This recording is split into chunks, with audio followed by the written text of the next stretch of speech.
भारत की मेजबानी में G20 का अब तक का सबसे सफल आयोजन हुआ। भारत मंडपम में पूरी दुनिया ने एक धरती एक परिवार की छवि तो देखी ही, साथ ही पीएम मोदी ने पूरी दुनिया के एक भविष्य की कल्पना की तस्वीर भी पेश की। भारत ने विकास, शांति और दोस्ती के रास्ते पर चलकर दुनिया को जीतने का जो मंत्र दिया है वो मील का पत्थर साबित हो रहा है। भारत ने साबित कर दिया कि ये युग युद्ध का नहीं, विकास और शांति का है।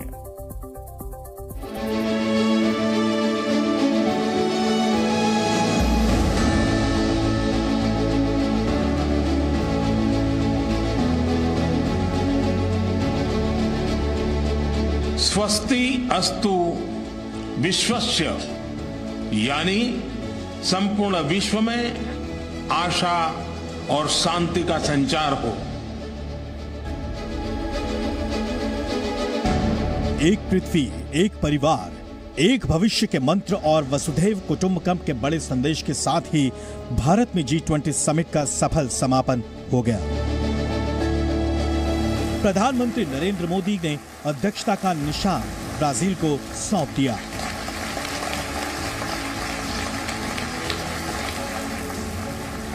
सम्मेलन समापन की घोषणा करते हुए पीएम मोदी ने नवंबर में वर्चुअल समिट की बात की।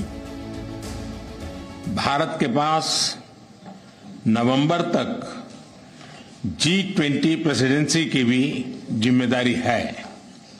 इन 2 दिनों में आप सभी ने अनेक बातें यहां रखी हैं, सुझाव दिए हैं, बहुत सारे प्रस्ताव रखे हैं।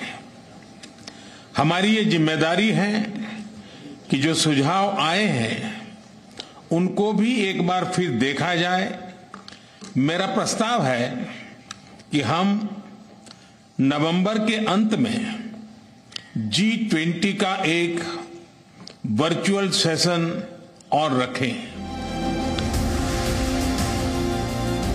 जबकि इससे पहले समिट के दूसरे दिन सुबह सुबह मेहमान देशों के मुखिया अहिंसा के मंदिर यानी राजघाट पर महात्मा गांधी की समाधि पर श्रद्धांजलि देने पहुंचे। इस दौरान पीएम मोदी उनके साथ दिखे। बापू को श्रद्धांजलि देने के दौरान ब्राजील के राष्ट्रपति लूला दा सिल्वा इमोशनल हो गए और उन्होंने इसका जिक्र भी किया। I personally am very much touched emotionally when I want to pay a homage to our dear Gandhi, that we paid a homage today.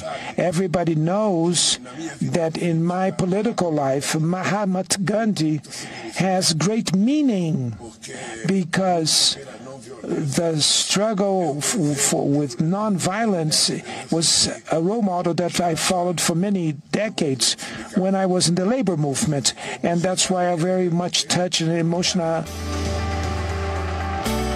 G20 में दुनिया भर से आए राष्ट्राध्यक्षों को भारतीय संस्कृति, विरासत, परंपरा और सामर्थ्य का ऐसा अनूठा गठजोड़ देखने को मिला जो उनकी स्मृतियों में अमिट छाप छोड़ गया। साथ ही G20 की सफल मेजबानी से भारत का कद दुनिया में और भी ज्यादा बढ़ गया। शक्तिशाली देशों के मुखिया भारत की खातिरदारी का लुत्फ उठाते दिखे तो G20 के मेहमान भारत के रंग में रंग गए।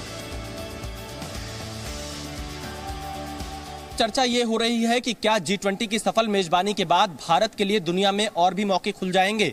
क्या वैश्विक सम्मेलनों के लिए सुपर पावर देशों की पहली पसंद अब भारत होगा? क्योंकि G20 के मंच से भारत ने जो 3 बड़े कूटनीतिक संदेश दिए वो शांति और साझेदारी से आगे बढ़ने वाले नए भारत की शक्ति को दर्शा रहा है, तो वहीं दुश्मन को अब इसका तोड़ दिख नहीं रहा। सबसे पहला फैसला इंडिया मिडिल ईस्ट यूरोप को जोड़ने वाले रेल लिंक प्रोजेक्ट पर सहमति बनाना, दूसरा फैसला अफ्रीकन यूनियन को G20 में शामिल करना और तीसरा फैसला G20 की बैठक में दिल्ली घोषणा पत्र को सर्वसम्मति से मंजूरी देना। बैठक में जो घोषणा पत्र स्वीकार किया गया उसमें 100% सहमति थी, यानी उसमें न तो रूस और यूक्रेन के बीच चल रहे युद्ध का कोई साया नजर आया और न ही किसी मुल्क की कोई अड़ंगेबाजी। हालांकि ये 100% सहमति एक दिन में हासिल नहीं हुई, बल्कि इसके लिए प्रधानमंत्री नरेंद्र मोदी से लेकर पूरी कूटनीतिक टीम की घंटों की, दिनों की, महीनों की मशक्कत थी। अंतरिक्ष में चंद्रयान 3 की सफलता के करीब 2 हफ्ते बाद देश की राजधानी में G20 के सफल आयोजन ने यह साबित कर दिया कि देश मुड़कर देखने वाला नहीं है, वो आज विश्व को दिशा दिखा रहा है। नया भारत अविश्वास में विश्वास की तलाश का रास्ता बना है। कमजोर को दबाकर नहीं, बल्कि उसे ताकत देकर अपने विश्व गुरु अंदाज का लोहा मनवा रहा है। G20 समिट से भारत ने ग्लोबल पावर का पंच दिखा दिया। ब्यूरो रिपोर्ट, जी मीडिया।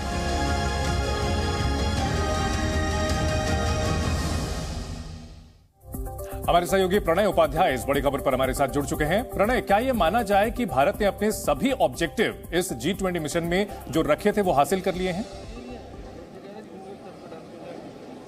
बिल्कुल चंदन, कहा जा सकता है कि भारत ने अपनी G20 की अध्यक्षता को लेकर जो भी कुछ मानक तय किए थे वो काफी हद तक पूरे हुए हैं। और खासतौर पर जिस तरीके से घोषणा पत्र सामने आया है, जिस तरीके से जो नया वन अर्थ अलायंस या अलायंस बनाने की कोशिश भारत ने की थी, वो भी आगे बढ़ती हुई नजर आ रही है। इसके अलावा जो वैकल्पिक फ्यूल की व्यवस्था हो, जो बहुराष्ट्रीय जो बहुपक्षीय बैंक हैं उनकी व्यवस्था में सुधार की बात हो, वो तमाम चीजें जो भारत ने तय की थी वो फिलहाल पूरी होती नजर आ रही हैं। और यहाँ से भी अभी भी भारत की तरफ से कोशिशें इसलिए भी जारी हैं क्योंकि बहुत सारे ऐसी चीजें हैं जिनके ऊपर भारत, क्योंकि ये जो प्रक्रिया है ये स्थायी होना बहुत जरूरी है। ये जो सुधारों की प्रक्रिया यहाँ से शुरू हुई है ये आगे भी बढ़ती रहे और बढ़ने के साथ साथ इसके ठोस नतीजे सामने आए, इसके लिए भारत प्रयासरत है। बिल्कुल, बहुत शुक्रिया प्रणय इस पूरी जानकारी के लिए।